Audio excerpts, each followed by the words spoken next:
این جوان میگه رفت داخل خانه رفت، دروازه را بسته کرد، شروع کرد به گریه کردن، سجده میکرد و گریه میکرد. میدونیم که چی میگفت در دعایش میگفت خدایا تو جوانی دادی، توانایی دادی، وقتی که خیلی توانایی دادی، قوت دادی، نافرمانی رو تو را کردم، الان که ضعیف شدم به سمت تو آمدم.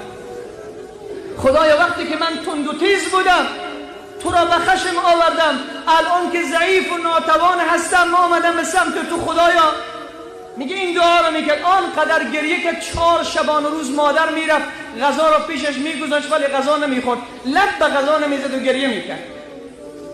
میگفت من میدانی مادر جان که چقدر سرکشی کردم، چقدر الله مهربان و جانان خود را به خشم آورده. مادر در روز 4 یا 5 میره در داخل اتاق. لایکی